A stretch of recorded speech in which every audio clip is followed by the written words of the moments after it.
Chapter 1. Laying Plans. Sun Tzu said, "The art of war is of vital importance to the state. It is a matter of life and death, a road either to safety or to ruin. Hence it is a subject of inquiry which can on no account be neglected.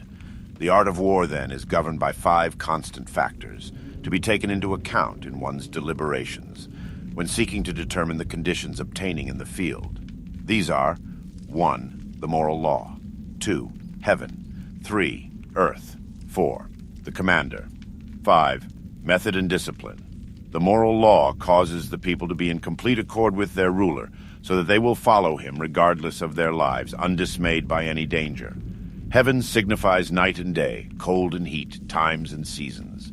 Earth comprises distances, great and small, danger and security, open ground and narrow passes, the chances of life and death. The commander stands for the virtues of wisdom, sincerity, benevolence, courage, and strictness. By method and discipline are to be understood the marshalling of the army in its proper subdivisions, the graduations of rank among the officers, the maintenance of roads by which supplies may reach the army, and the control of military expenditure. These 5 heads should be familiar to every general. He who knows them will be victorious. He who knows them not will fail. Therefore, in your deliberations, when seeking to determine the military conditions, let them be made the basis of a comparison, in this wise. 1. Which of the 2 sovereigns is imbued with the moral law? 2. Which of the 2 generals has most ability? 3. With whom lie the advantages derived from heaven and earth? 4. On which side is discipline most rigorously enforced? 5. Which army is stronger? 6. On which side are officers and men more highly trained? 7. In which army is there the greater constancy both in reward and punishment? By means of these 7 considerations, I can forecast victory or defeat. The general that hearkens to my counsel and acts upon it will conquer. Let such a one be retained in command. The general that hearkens not to my counsel nor acts upon it will suffer defeat. Let such a one be dismissed. While heeding the profit of my counsel, avail yourself also of any helpful circumstances over and beyond the ordinary rules. According as circumstances are favorable, one should modify one's plans. All warfare is based on deception. Hence, when able to attack, we must seem unable. When using our forces, we must seem inactive.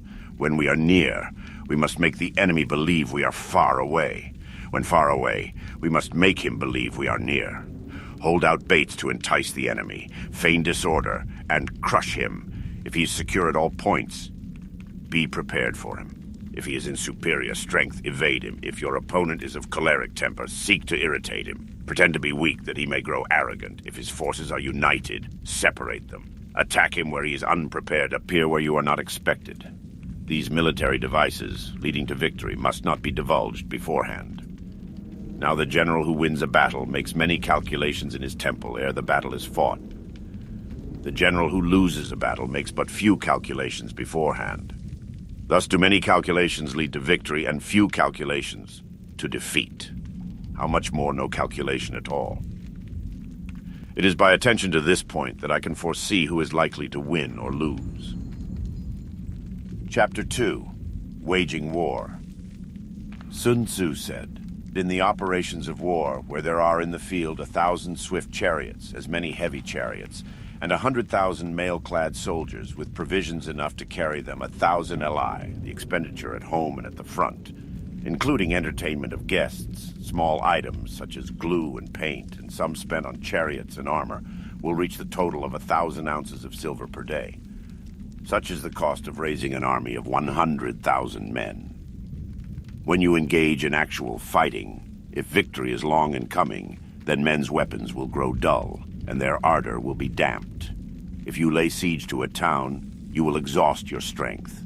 Again, if the campaign is protracted, the resources of the state will not be equal to the strain. Now, when your weapons are dulled, your ardor damped, your strength exhausted, and your treasure spent, other chieftains will spring up to take advantage of your extremity. Then no man, however wise, will be able to avert the consequences that must ensue. Thus, though we have heard of stupid haste in war, cleverness has never been seen associated with long delays. There is no instance of a country having benefited from prolonged warfare. It is only one who is thoroughly acquainted with the evils of war that can thoroughly understand the profitable way of carrying it on. The skillful soldier does not raise a second levy. Neither are his supply wagons loaded more than twice.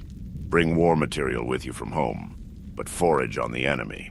Thus the army will have food enough for its needs. Poverty of the state exchequer causes an army to be maintained by contributions from a distance.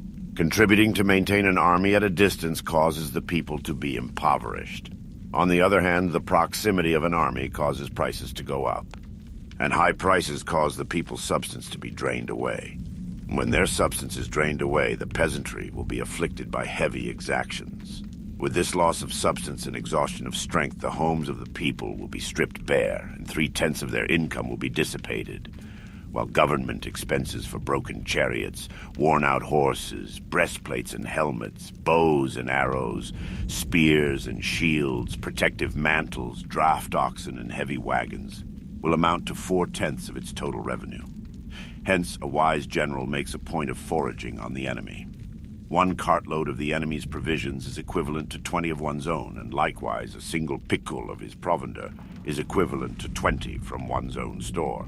Now, in order to kill the enemy, our men must be roused to anger, that there may be advantage from defeating the enemy. They must have their rewards.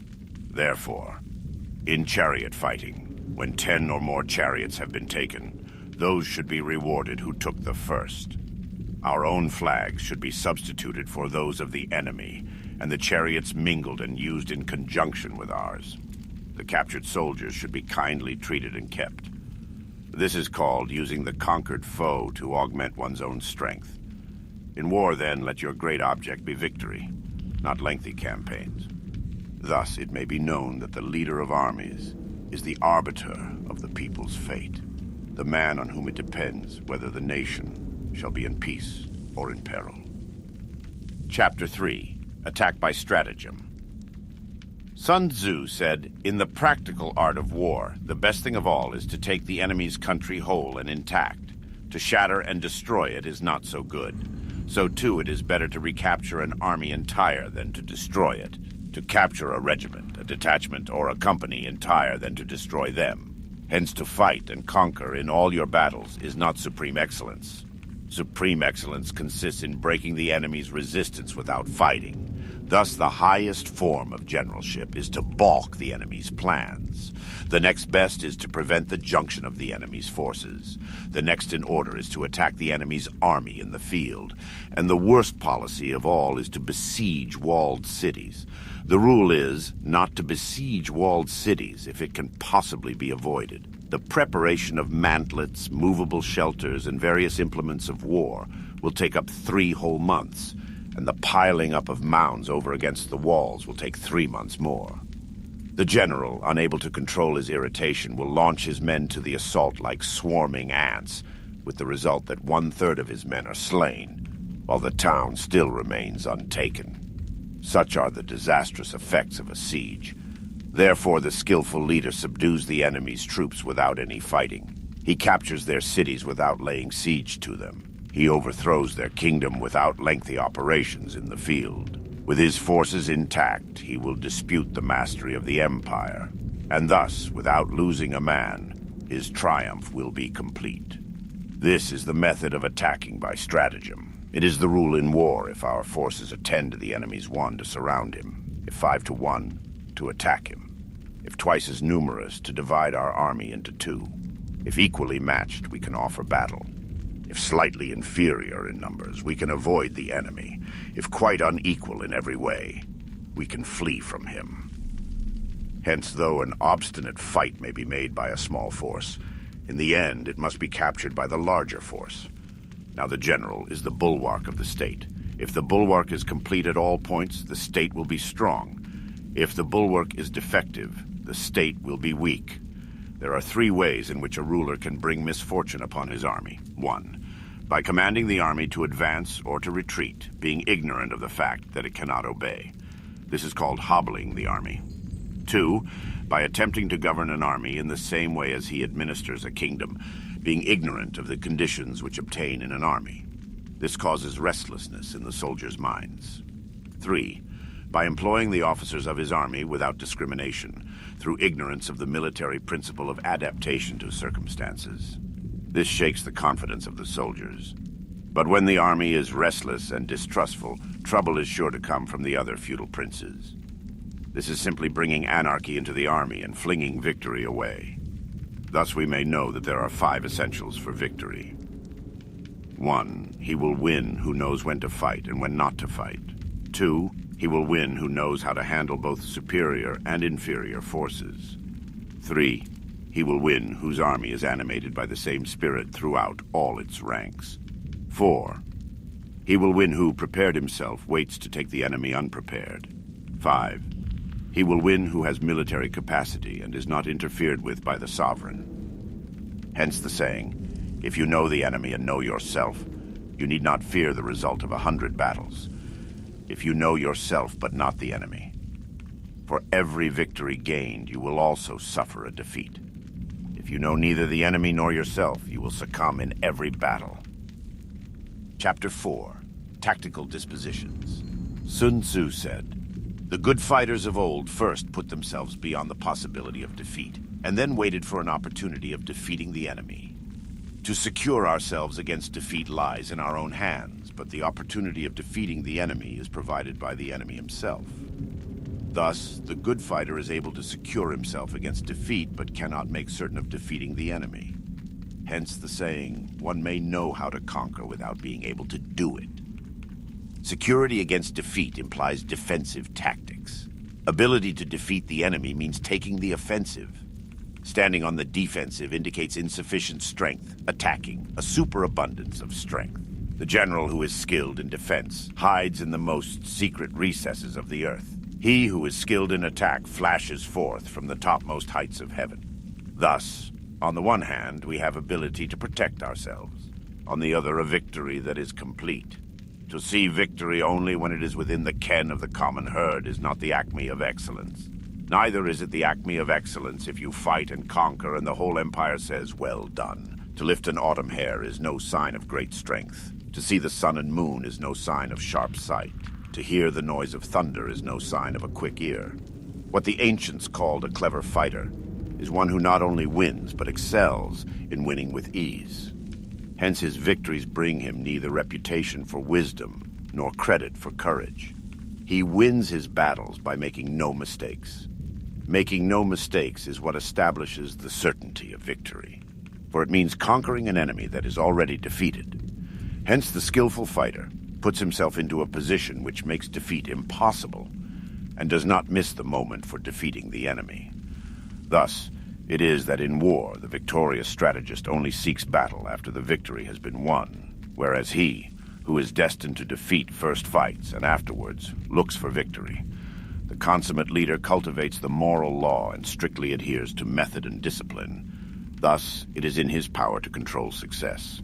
In respect of military method, we have firstly, measurement, secondly, estimation of quantity, thirdly, calculation, fourthly, balancing of chances, fifthly, victory.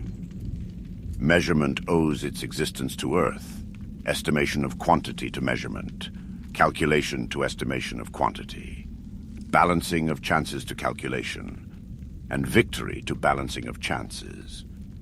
A victorious army opposed to a routed one is as a pound's weight placed in the scale against a single grain. The onrush of a conquering force is like the bursting of pent-up waters into a chasm 1,000 fathoms deep. Chapter 5. Energy. Sun Tzu said, "The control of a large force is the same principle as the control of a few men. It is merely a question of dividing up their numbers. Fighting with a large army under your command is nowise different from fighting with a small one. It is merely a question of instituting signs and signals. To ensure that your whole host may withstand the brunt of the enemy's attack and remain unshaken. This is effected by maneuvers direct and indirect. That the impact of your army may be like a grindstone dashed against an egg. This is effected by the science of weak points and strong. In all fighting, the direct method may be used for joining battle, but indirect methods will be needed in order to secure victory.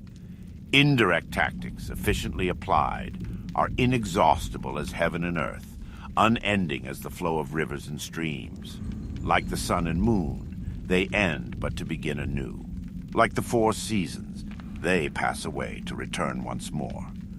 There are not more than 5 musical notes, yet the combinations of these 5 give rise to more melodies than can ever be heard. There are not more than 5 primary colors: blue, yellow, red, white, and black. Yet in combination they produce more hues than can ever been seen. There are not more than 5 cardinal tastes: sour, acrid, salt, sweet, bitter.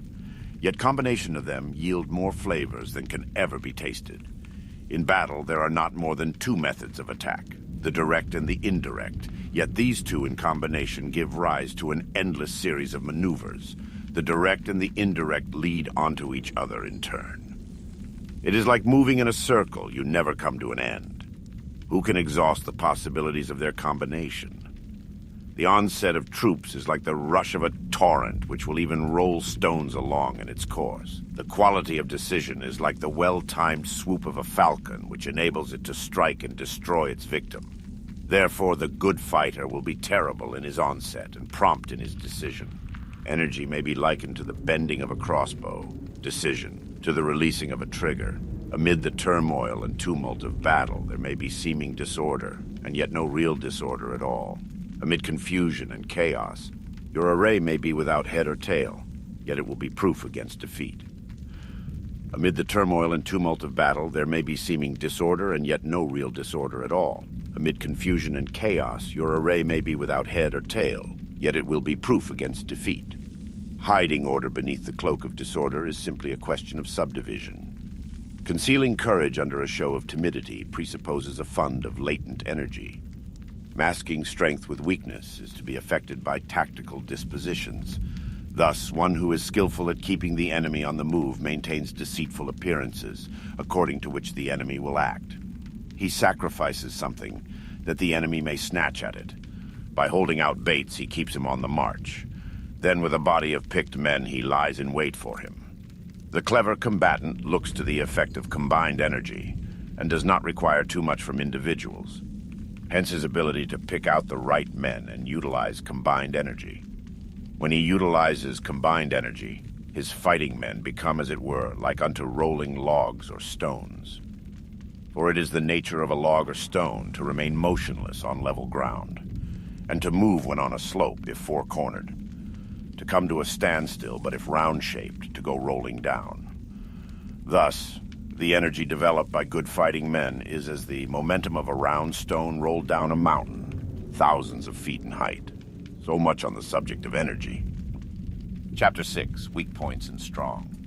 Whoever is first in the field and awaits the coming of the enemy will be fresh for the fight.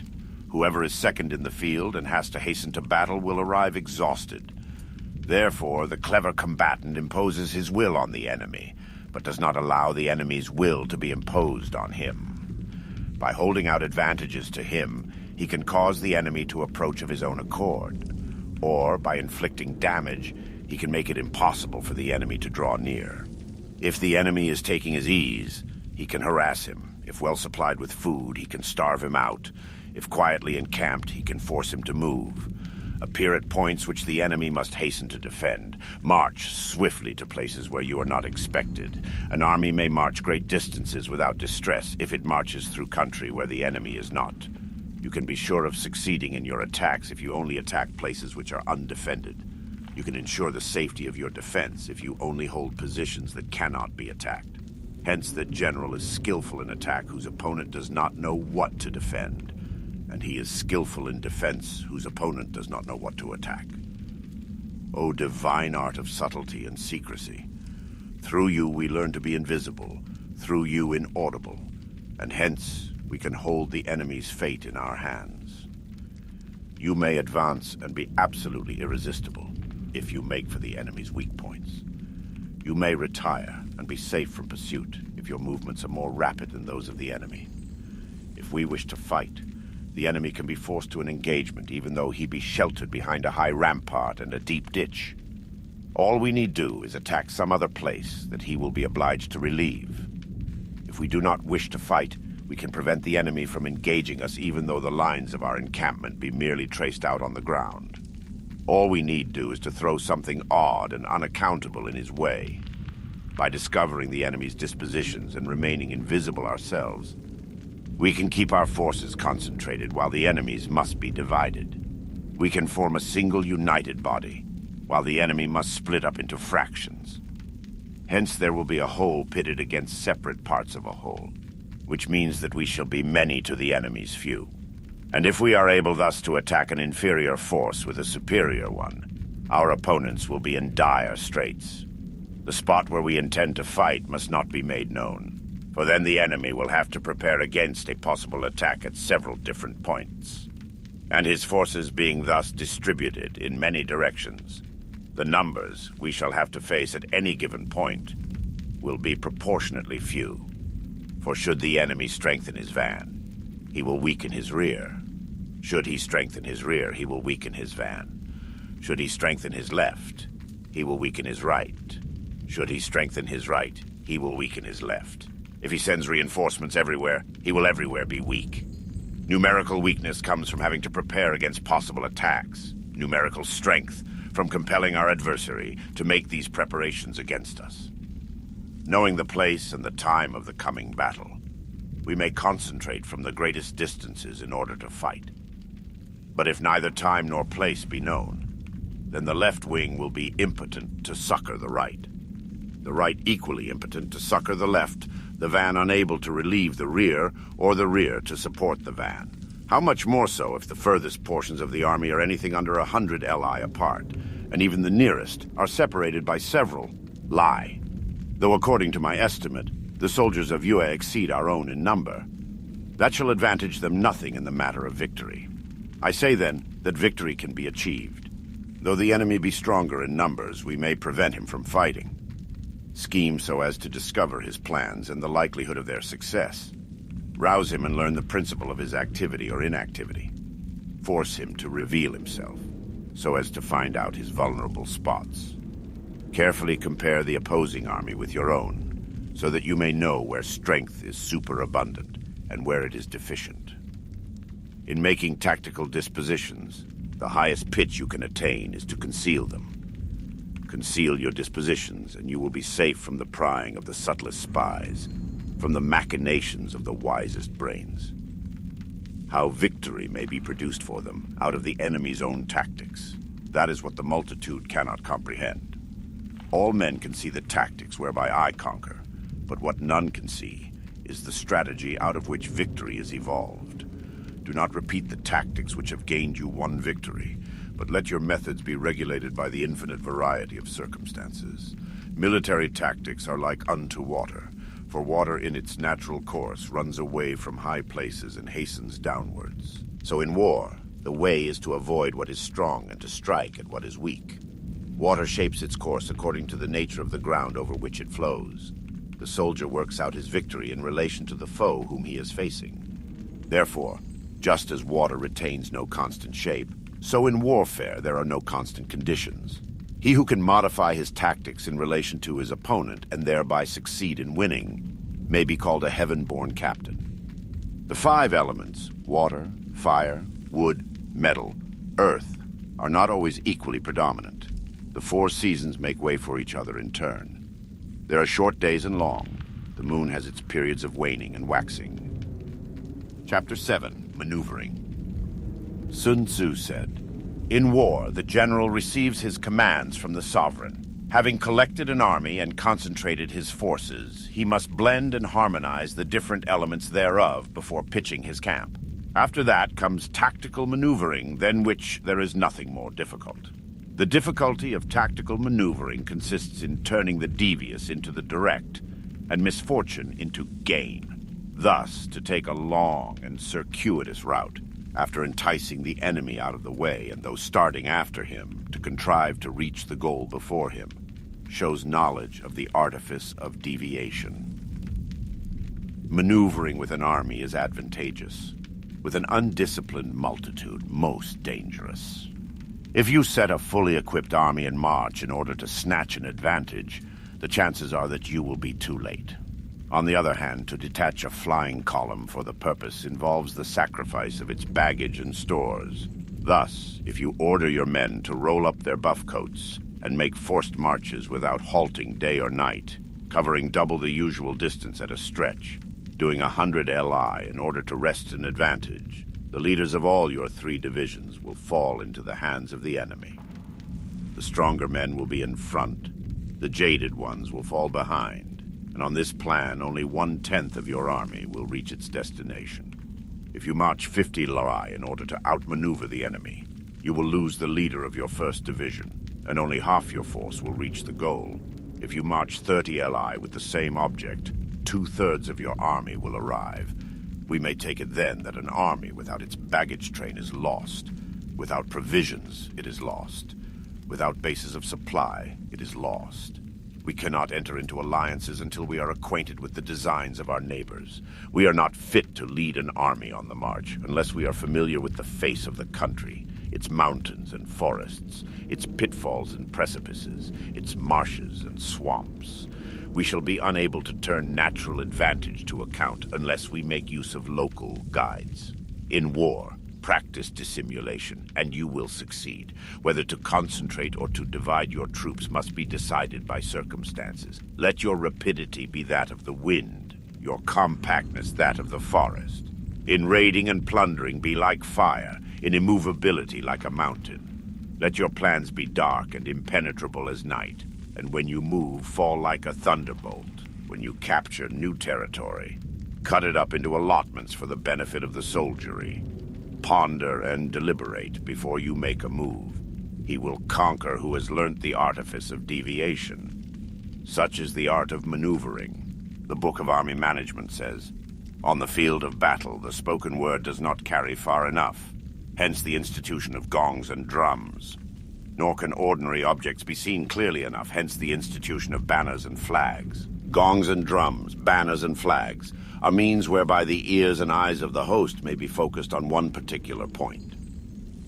The host thus forming a single united body, is it impossible either for the brave to advance alone, or for the cowardly to retreat alone.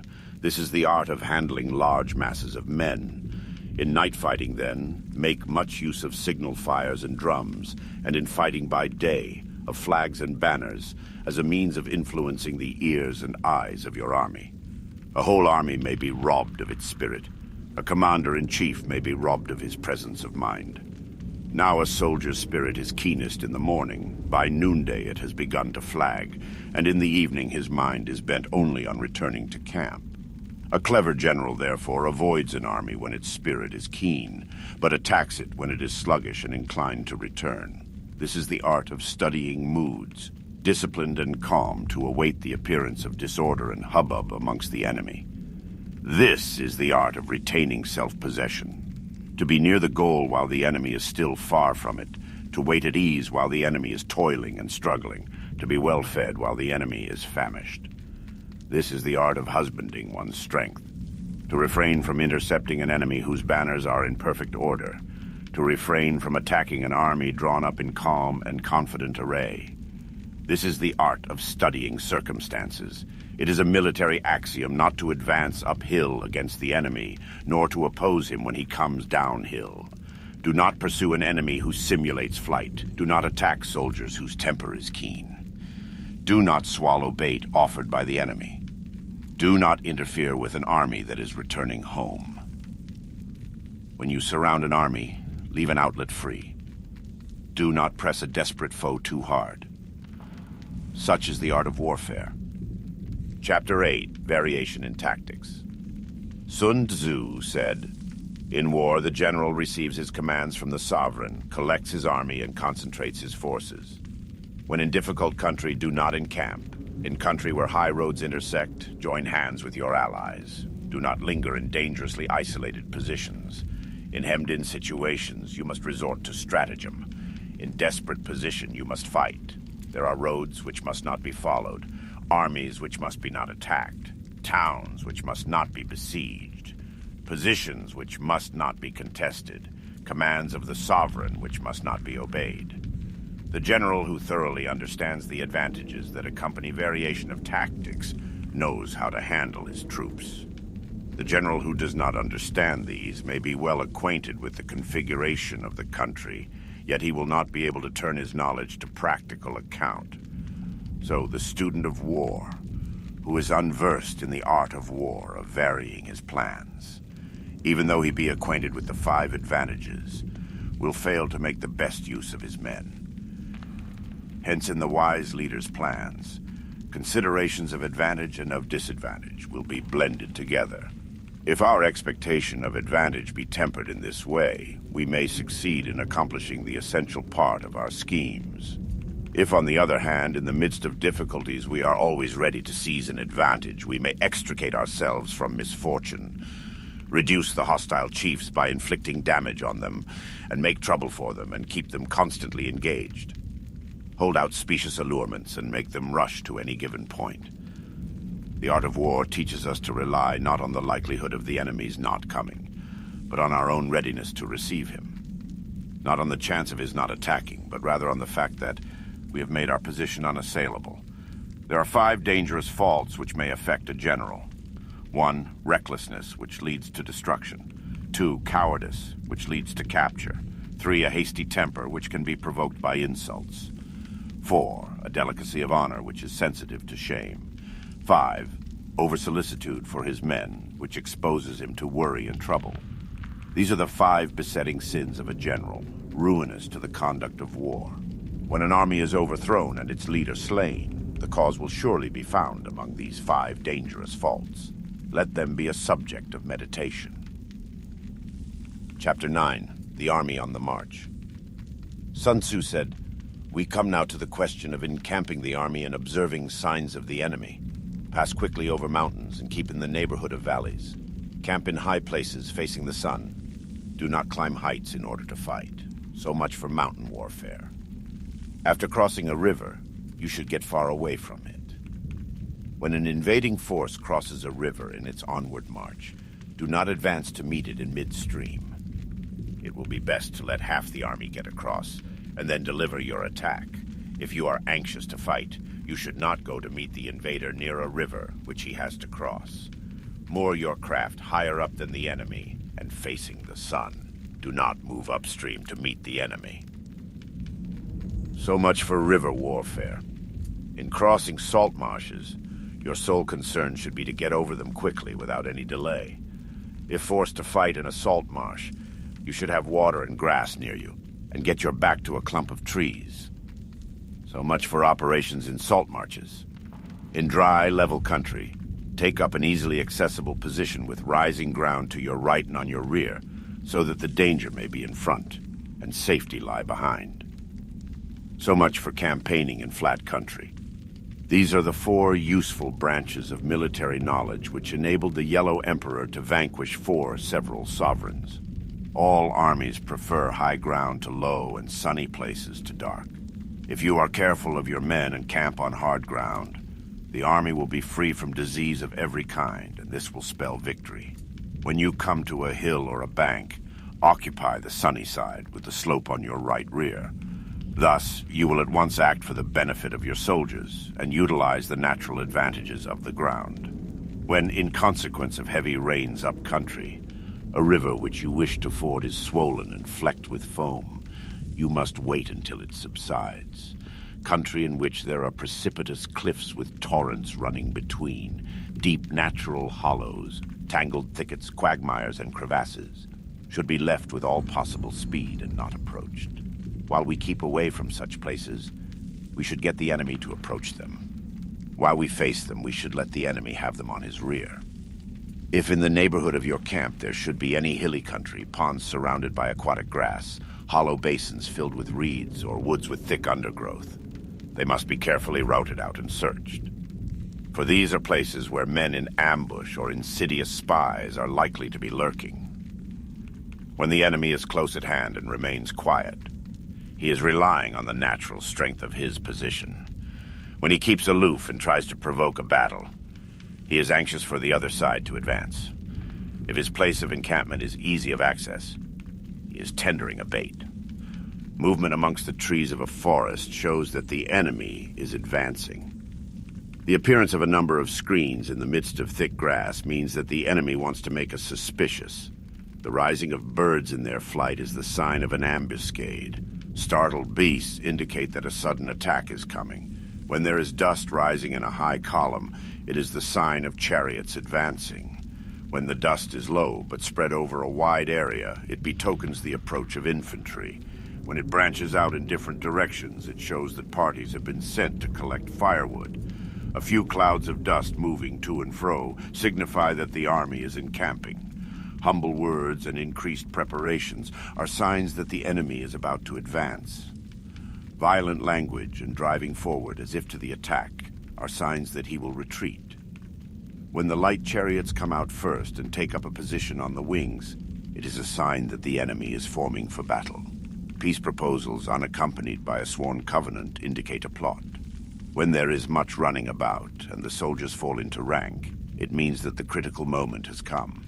When some are seen advancing and some retreating, it is a lure. When the soldiers stand leaning on their spears, they are faint from want of food. If those who are sent to draw water begin by drinking themselves, the army is suffering from thirst.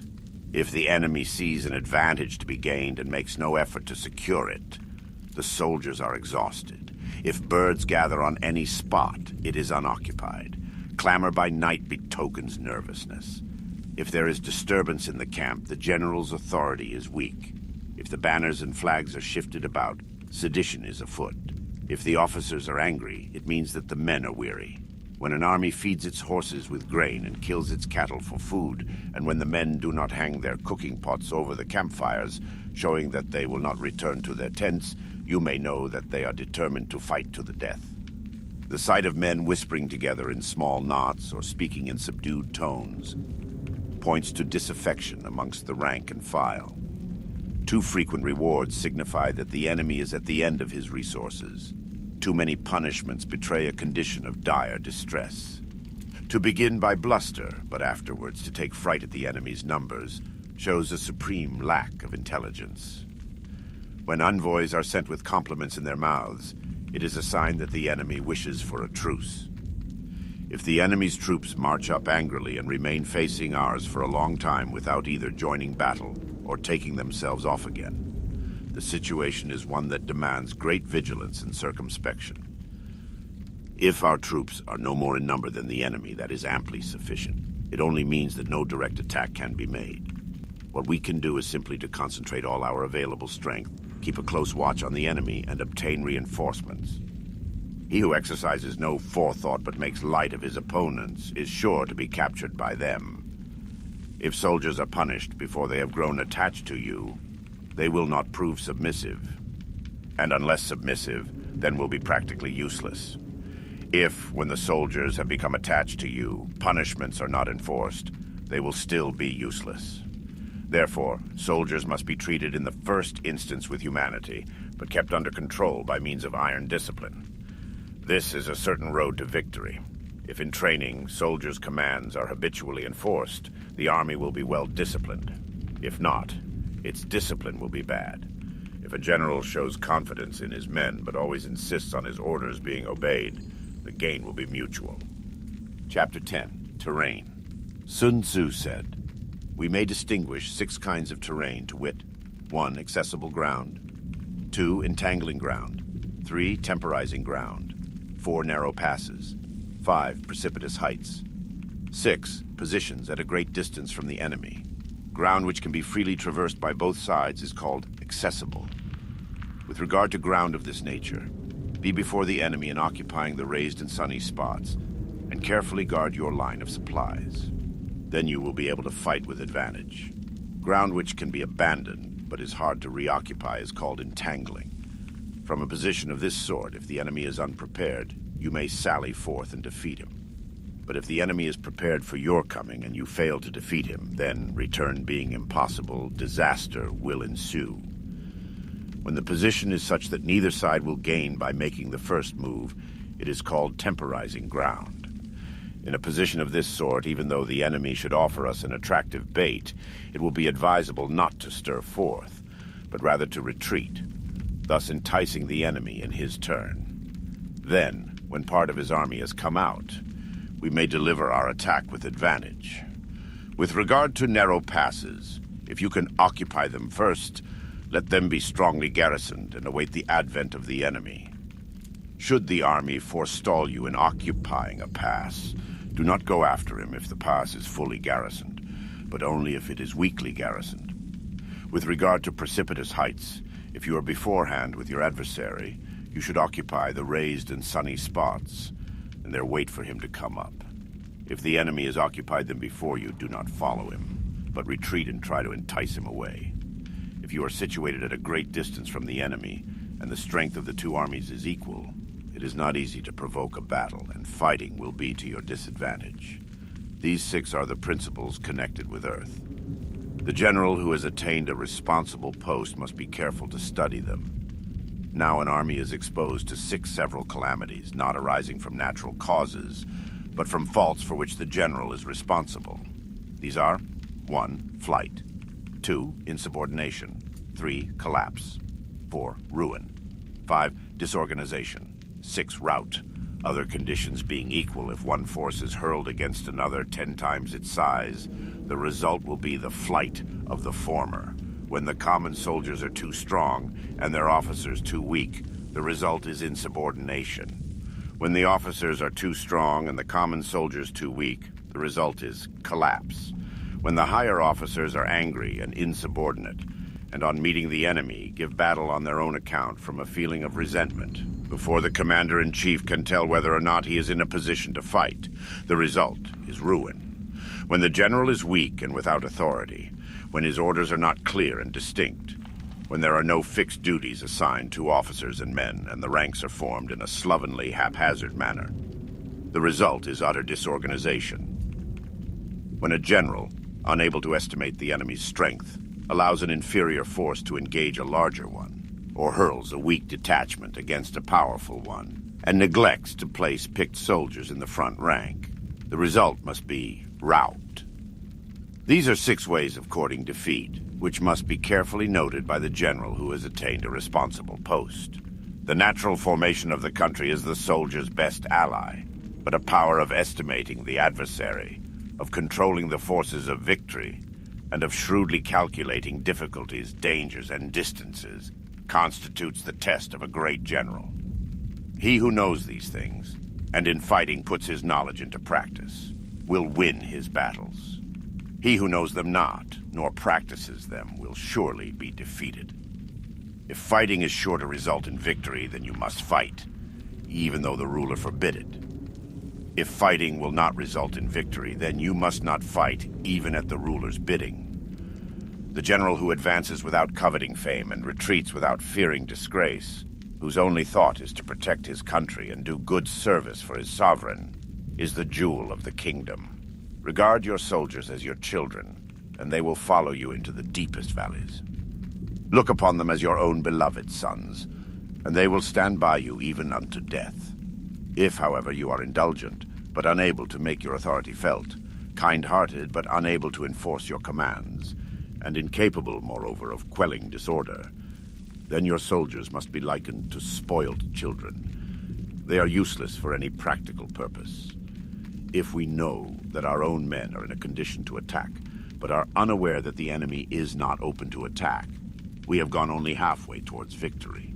If we know that the enemy is open to attack, but are unaware that our own men are not in a condition to attack, we have gone only halfway towards victory. If we know that the enemy is open to attack, and also know that our men are in a condition to attack, but are unaware that the nature of the ground makes fighting impracticable, we have still gone only halfway towards victory. Hence the experienced soldier, once in motion, is never bewildered. Once he has broken camp, he is never at a loss. Hence the saying, if you know the enemy and know yourself, your victory will not stand in doubt. If you know heaven and know earth, you may make your victory complete. Chapter 11, The 9 Situations. Sun Tzu said, the art of war recognizes 9 varieties of ground. 1. Dispersive ground. 2. Facile ground. 3. Contentious ground. 4. Open ground. 5. Ground of intersecting highways. 6. Serious ground. 7. Difficult ground. 8. Hemmed-in ground. 9. Desperate ground. When a chieftain is fighting in his own territory, it is dispersive ground. When he has penetrated into hostile territory, but to no great distance, it is facile ground. Ground the possession of which imports great advantage to either side is contentious ground. Ground on which each side has liberty of movement is open ground. Ground which forms the key to 3 contiguous states, so that he who occupies it first has most of the empire at his command, is a ground of intersecting highways. When an army has penetrated into the heart of a hostile country, leaving a number of fortified cities in its rear, it is serious ground. Mountain forests, rugged steeps, marshes and fens, all country that is hard to traverse. This is difficult ground. Ground which is reached through narrow gorges, and from which we can only retire by tortuous paths, so that a small number of the enemy would suffice to crush a large body of our men. This is hemmed-in ground. Ground on which we can only be saved from destruction by fighting without delay is desperate ground. On dispersive ground, therefore, fight not. On facile ground, halt not. On contentious ground, attack not. On open ground, do not try to block the enemy's way. On the ground of intersecting highways, join hands with your allies. On serious ground, gather in plunder. In difficult ground, keep steadily on the march. On hemmed-in ground, resort to stratagem. On desperate ground, fight. Those who were called skillful leaders of old knew how to drive a wedge between the enemy's front and rear, to prevent cooperation between his large and small divisions, to hinder the good troops from rescuing the bad, the officers from rallying their men. When the enemy's men were united, they managed to keep them in disorder. When it was to their advantage, they made a forward move. When otherwise, they stopped still. If asked how to cope with a great host of the enemy in orderly array and on the point of marching to the attack, I should say, begin by seizing something which your opponent holds dear. Then he will be amenable to your will. Rapidity is the essence of war. Take advantage of the enemy's unreadiness. Make your way by unexpected routes and attack unguarded spots. The following are the principles to be observed by an invading force. The further you penetrate into a country, the greater will be the solidarity of your troops, and thus the defenders will not prevail against you. Make forays in fertile country in order to supply your army with food. Carefully study the well-being of your men, and do not overtax them. Concentrate your energy and hoard your strength. Keep your army continually on the move and devise unfathomable plans. Throw your soldiers into positions whence there is no escape, and they will prefer death to flight. If they will face death, there is nothing they may not achieve. Officers and men alike will put forth their uttermost strength. Soldiers, when in desperate straits, lose the sense of fear. If there is no place of refuge, they will stand firm. If they are in hostile country, they will show a stubborn front. If there is no help for it, they will fight hard. Thus, without waiting to be marshaled, the soldiers will be constantly on the qui-vive. Without waiting to be asked, they will do your will. Without restrictions, they will be faithful. Without giving orders, they can be trusted. Prohibit the taking of omens, and do away with superstitious doubts. Then, until death itself comes, no calamity need be feared. If our soldiers are not overburdened with money, it is not because they have a distaste for riches. If their lives are not unduly long, it is not because they are disinclined to longevity. On the day they are ordered out to battle, your soldiers may weep, those sitting up bedewing their garments, and those lying down letting the tears run down their cheeks. But let them once be brought to bay, and they will display the courage of a Chu or a Kui. The skillful tactician may be likened to the Shuai-Jan. Now the Shuai-Jan is a snake that is found in the Chang Mountains. Strike at its head, and you will be attacked by its tail. Strike at its tail, and you will be attacked by its head. Strike at its middle, and you will be attacked by head and tail both. Asked if an army can be made to imitate the Shuai-Jan, I should answer, yes. For the men of Wu and the men of Yue are enemies. Yet if they are crossing a river in the same boat and are caught by a storm, they will come to each other's assistance, just as the left hand helps the right. Hence, It is not enough to put one's trust in the tethering of horses and the bearing of chariot wheels in the ground. The principle on which to manage an army is to set up one standard of courage which all must reach. How to make the best of both strong and weak, that is a question involving the proper use of ground. Thus, the skillful general conducts his army just as though he were leading a single man, willy-nilly, by the hand. It is the business of a general to be quiet and thus ensure secrecy, upright and just, and thus maintain order. He must be able to mystify his officers and men by false reports and appearances, and thus keep them in total ignorance. By altering his arrangements and changing his plans, he keeps the enemy without definite knowledge. By shifting his camp and taking circuitous routes, he prevents the enemy from anticipating his purpose. At the critical moment, the leader of an army acts like one who has climbed up a height and then kicks away the ladder behind him. He carries his men deep into hostile territory before he shows his hand. He burns his boats and breaks his cooking pots like a shepherd driving a flock of sheep. He drives his men this way and that, and nothing knows whither he's going. To muster his host and bring it into danger. This may be termed the business of the general. The different measures suited to the 9 varieties of ground, the expediency of aggressive or defensive tactics, and the fundamental laws of human nature. These are things that must most certainly be studied. When invading hostile territory, the general principle is that penetrating deeply brings cohesion. Penetrating but a short way means dispersion. When you leave your own country behind and take your army across neighborhood territory, you find yourself on critical ground. When there are means of communication on all 4 sides, the ground is one of intersecting highways. When you penetrate deeply into a country, it is serious ground. When you penetrate but a little way, it is facile ground. When you have the enemy's strongholds on your rear and narrow passes in front, it is hemmed-in ground. When there is no place of refuge at all, it is desperate ground. Therefore, on dispersive ground, I would inspire my men with unity of purpose. On facile ground, I would see that there is close connection between all parts of my army. On contentious ground, I would hurry up my rear. On open ground, I would keep a vigilant eye on my defenses. On ground of intersecting highways, I would consolidate my alliances. On serious ground, I would try to ensure a continuous stream of supplies. On difficult ground, I would keep pushing on along the road. On hemmed-in ground, I would block any way of retreat. On desperate ground, I would proclaim to my soldiers the hopelessness of saving their lives, for it is the soldier's disposition to offer an obstinate resistance when surrounded, to fight hard when he cannot help himself, and to obey promptly when he has fallen into danger. We cannot enter into alliance with neighboring princes until we are acquainted with their designs. We are not fit to lead an army on the march, unless we are familiar with the face of the country, its mountains and forests, its pitfalls and precipices, its marshes and swamps. We shall be unable to turn natural advantages to account unless we make use of local guides. To be ignored of any one of the following 4 or 5 principles does not befit a warlike prince.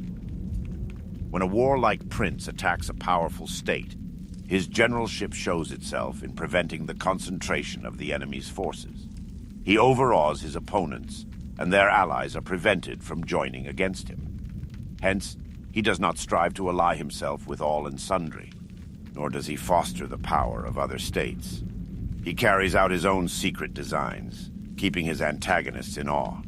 Thus, he is able to capture their cities and overthrow their kingdoms, bestow rewards without regard to rule, issue orders without regard to previous arrangements, and you will be able to handle a whole army as though you had to do with but a single man. Confront your soldiers with the deed itself. Never let them know your design. When the outlook is bright, bring it before their eyes, but tell them nothing when the situation is gloomy. Place your army in deadly peril and it will survive. Plunge it into desperate straits, and it will come off in safety. For it is precisely when a force has fallen into harm's way that is capable of striking a blow for victory. Success in warfare is gained by carefully accommodating ourselves to the enemy's purpose.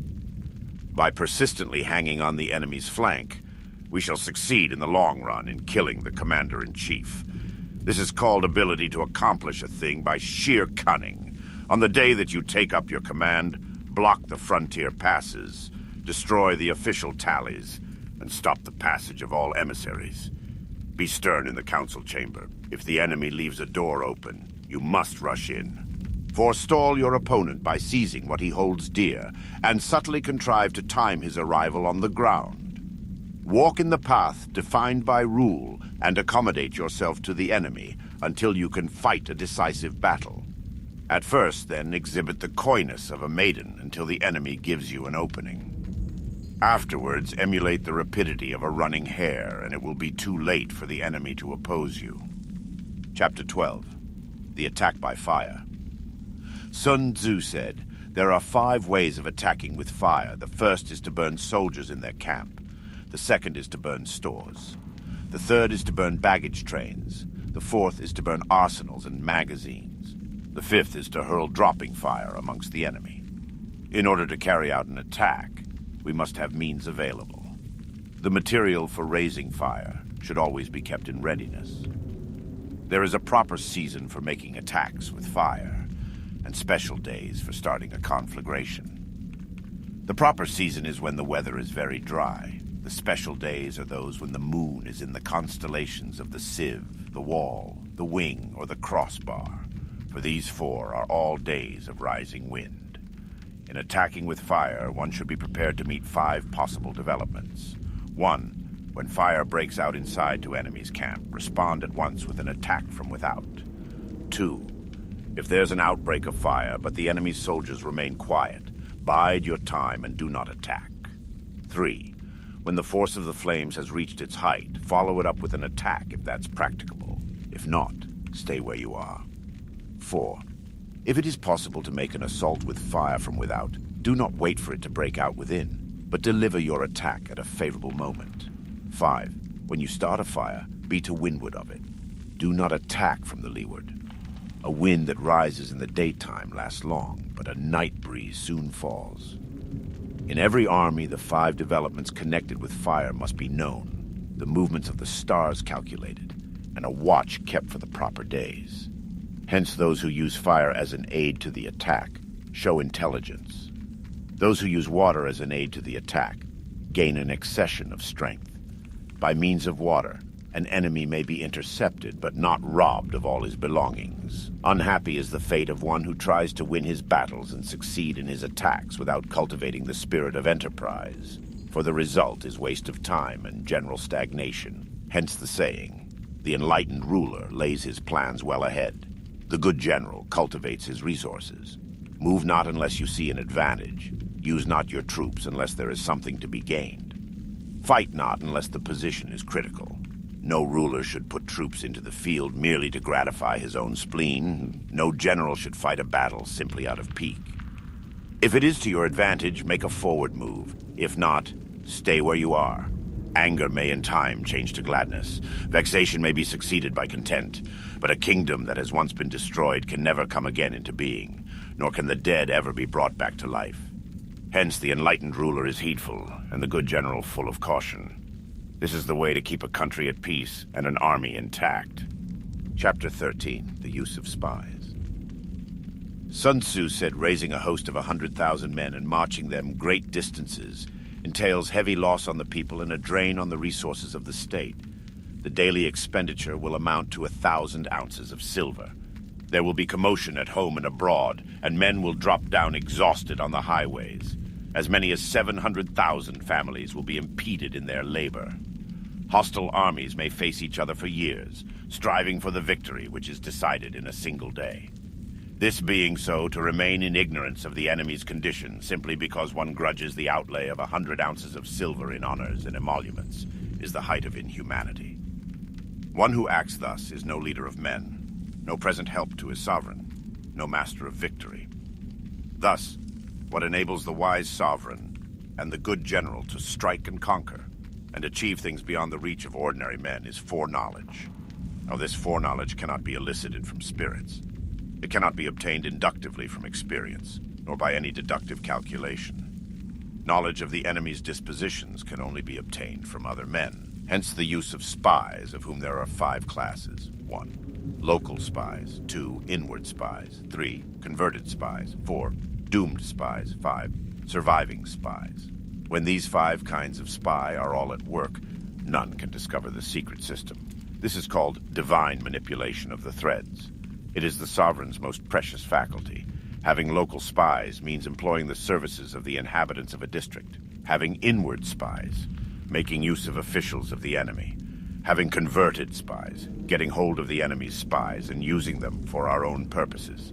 Having doomed spies, doing certain things openly for purposes of deception and allowing our spies to know of them and report them to the enemy.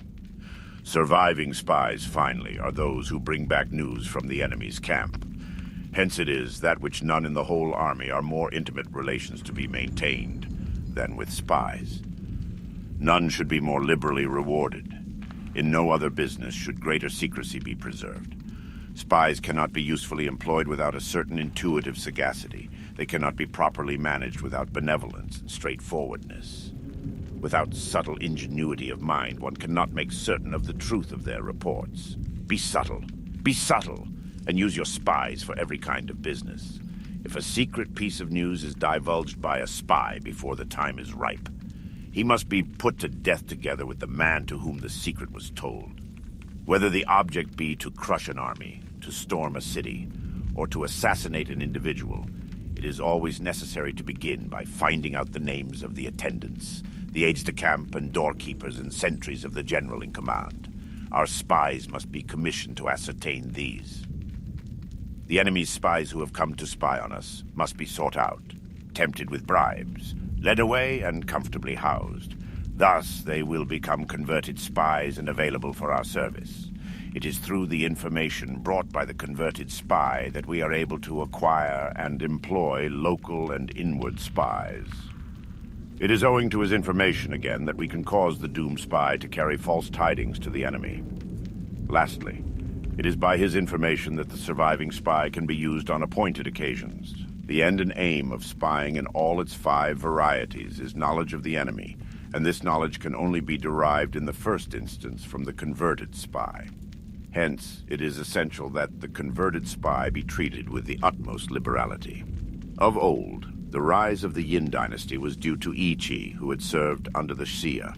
Likewise, the rise of the Zhou dynasty was due to Lu Ya, who had served under the Yin.